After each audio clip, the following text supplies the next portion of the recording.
राधे राधे, जय श्री राधे। आज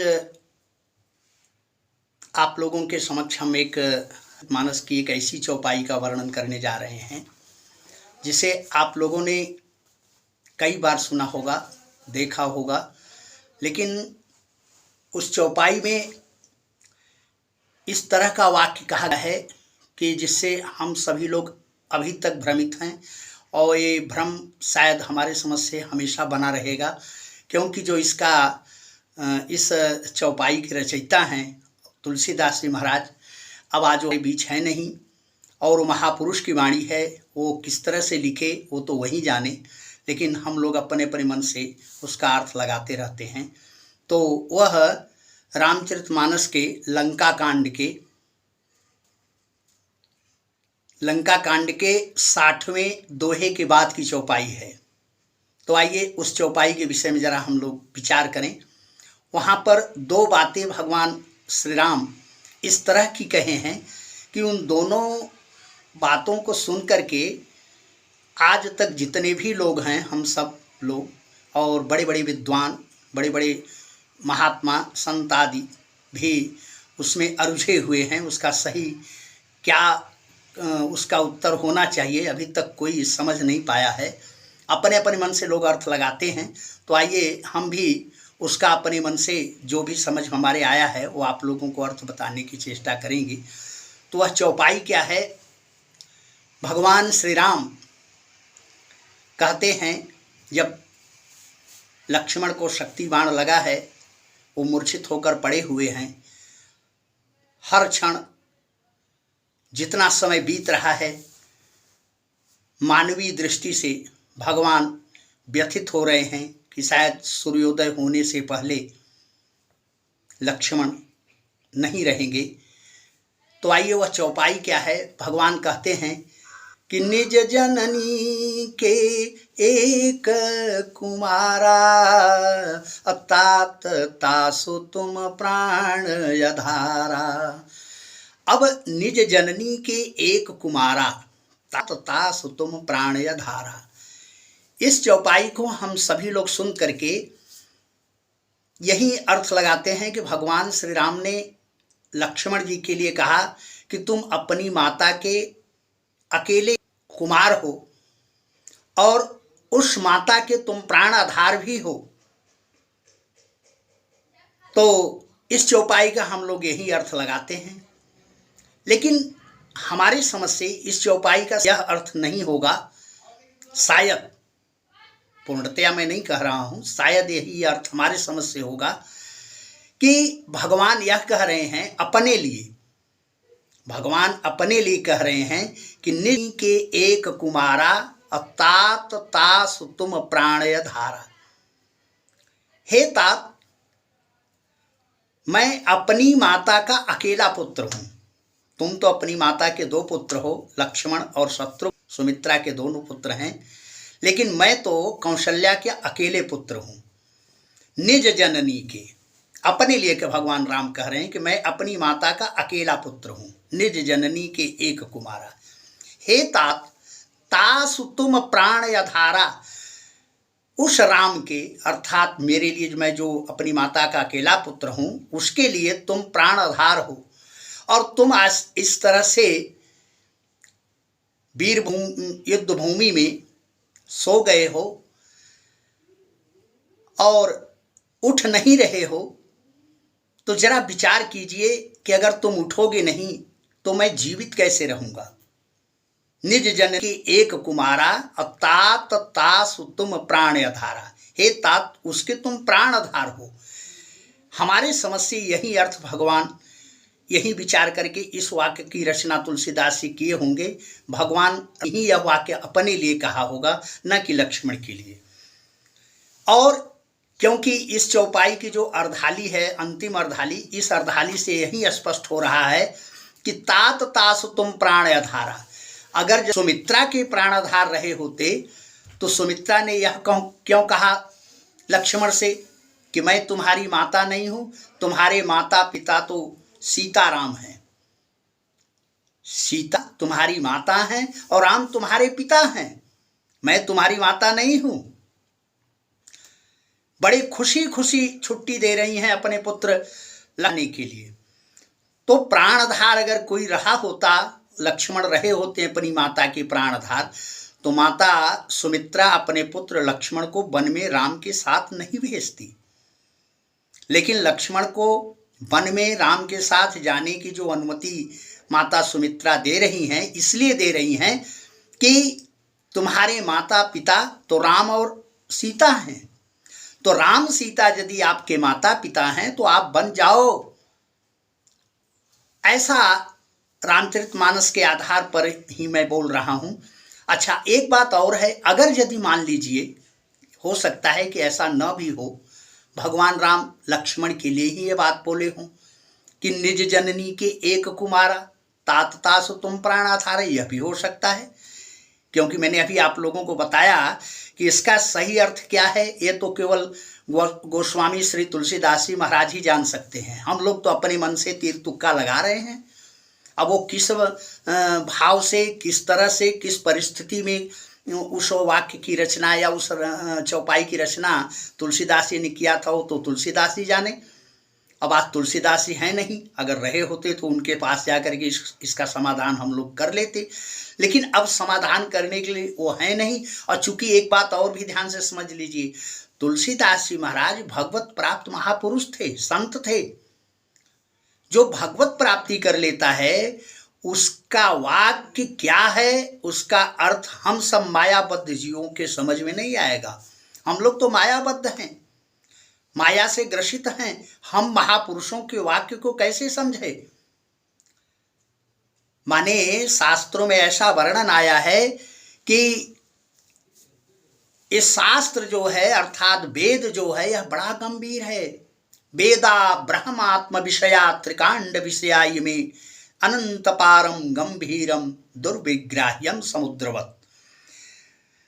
माने महापुरुषों का वाक्य जो है यह वेद के समान है। वेद के शब्द कुछ और हैं, अर्थ कुछ और हैं। जो वेद के जानकार होंगे वो हमारी बातों का अवश्य अनुमोदन करेंगे, क्योंकि वेद में ऐसे ढेर सारे शब्द हैं।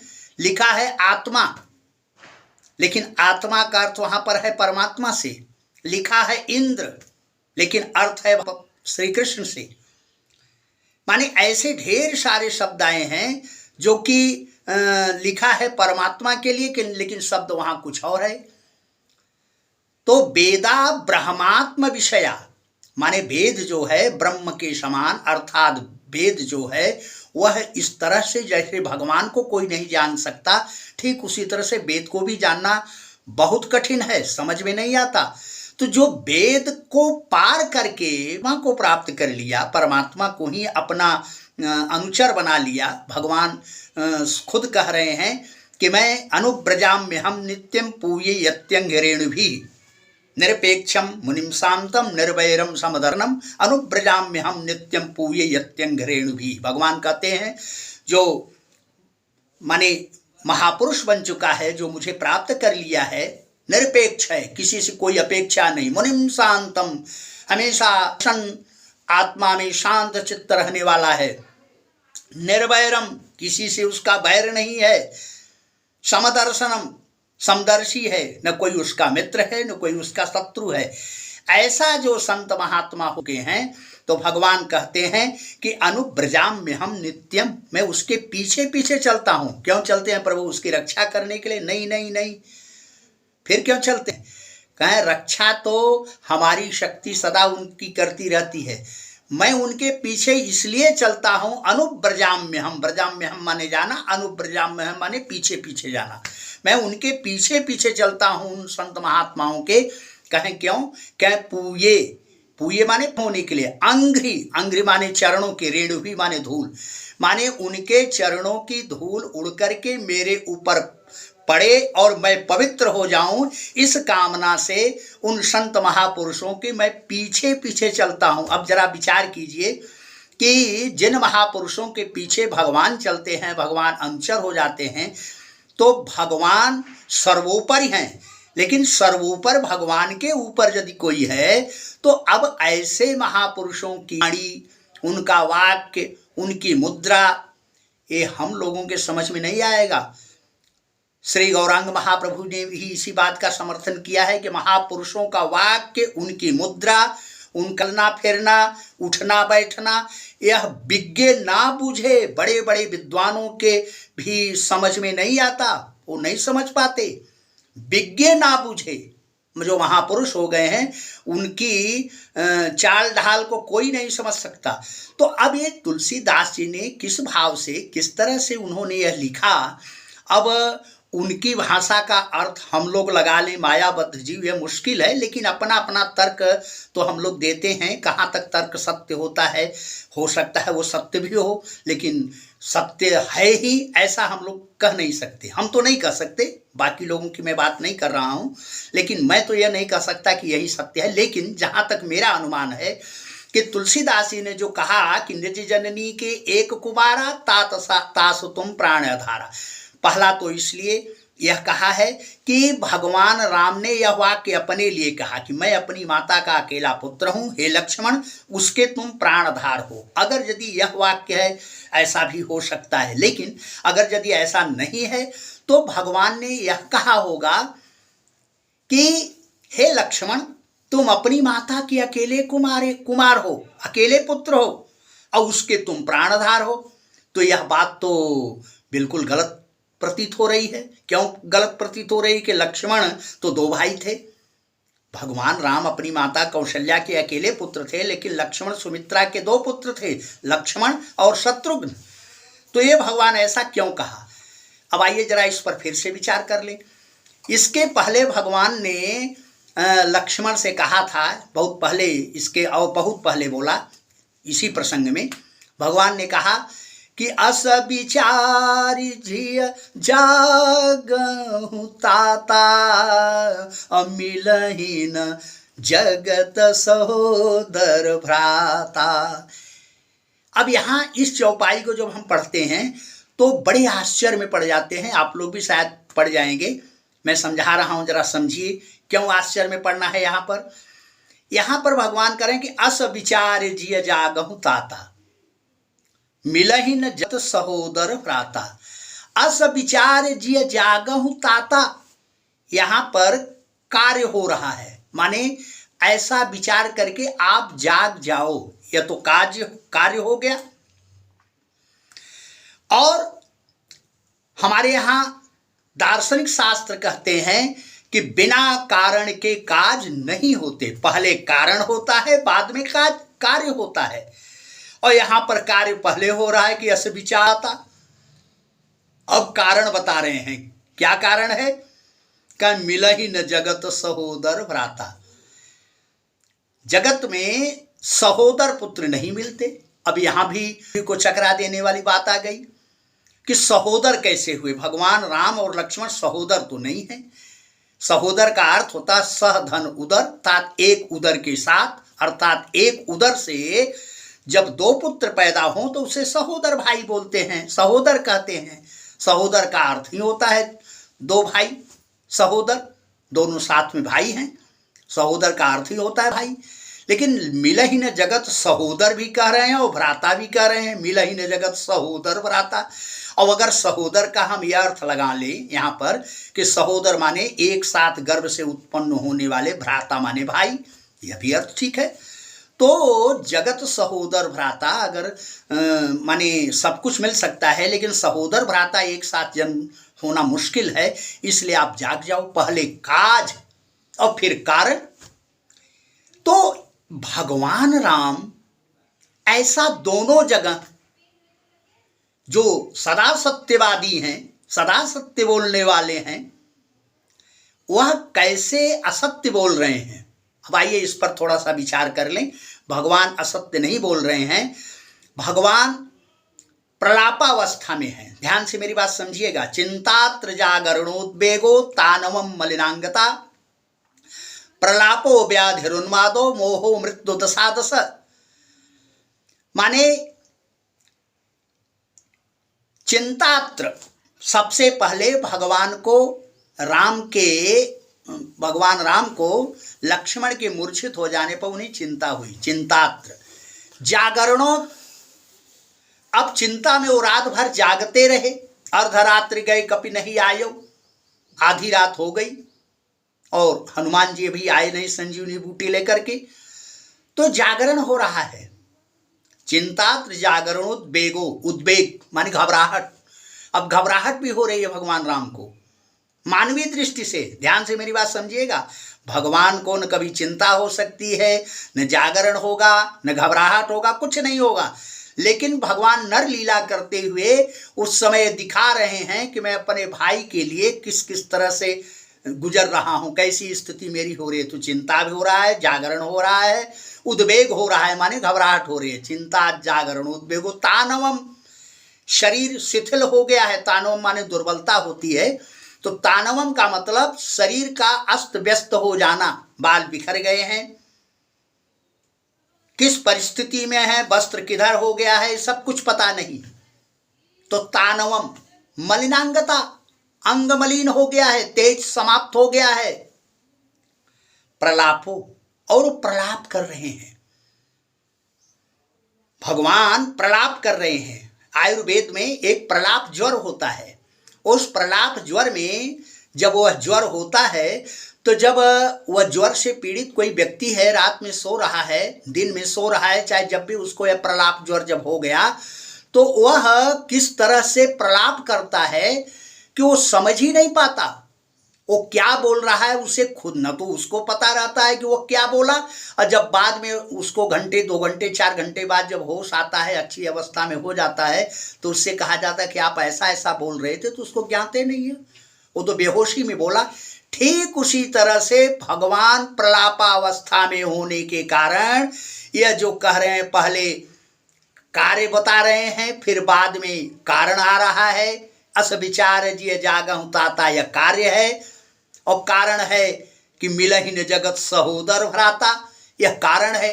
तो पहले कार्य बाद में कारण, यह भगवान कह रहे हैं। यह उनकी प्रलापावस्था का लक्षण है।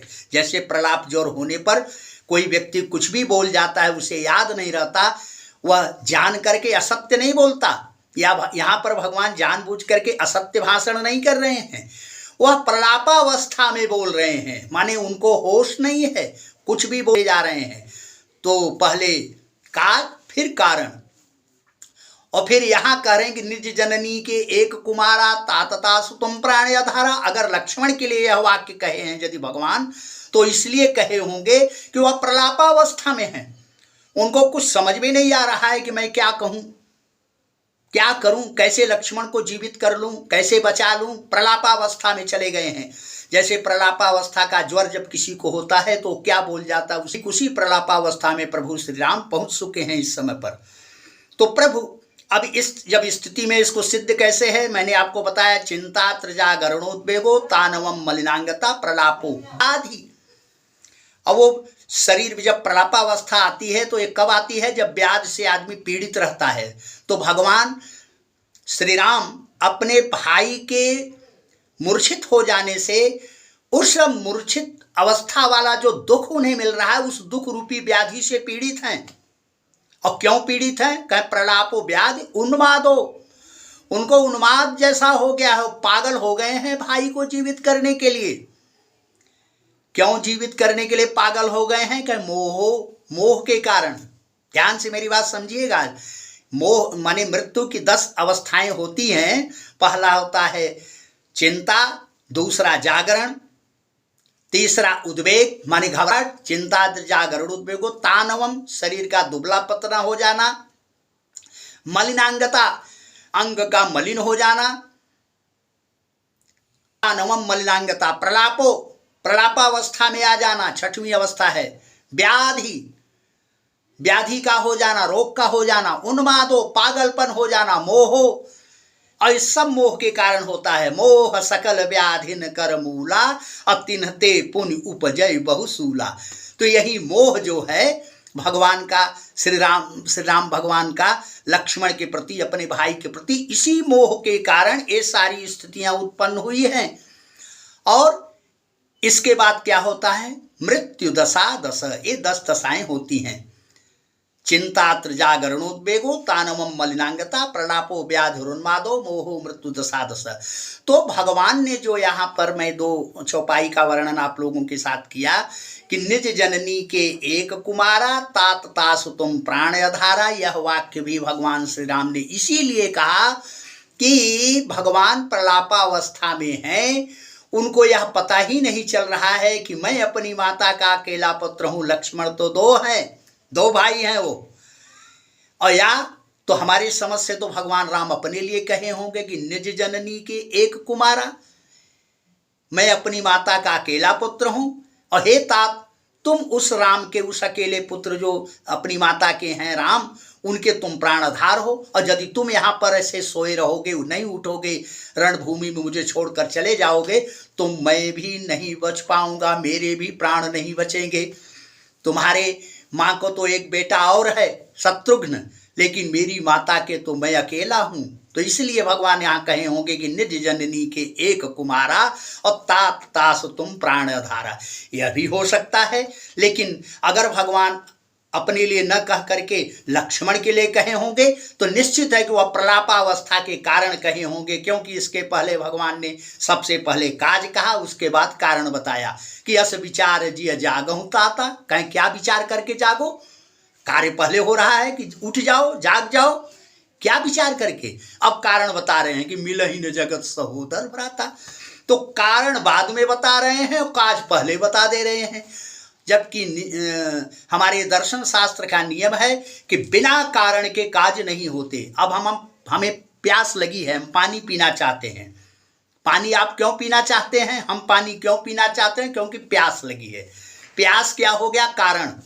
और पानी पीना क्या हो गया? कार्य। हम भोजन क्यों करते हैं? ये कार्य है, भोजन का करना यह कार्य है, लेकिन भूख का लगना कारण है। भोजन क्यों कर रहे हैं? इसका कारण क्या है? भूख लगी है। ठीक उसी तरह से कारण पहले आता है, कार्य बाद में होता है। लेकिन भगवान राम पहले कार्य बता रहे हैं कि अस विचार जी जागवताता, और कारण बाद में कह रहे हैं कि मिलहि न जगत सहोदर भ्राता। तो ये प्रलापावस्था के कारण भगवान ऐसा कह रहे हैं। और फिर वहां पर कह रहे हैं कि निज जननी के एक कुमारा तात तासु तुम प्राण अधारा।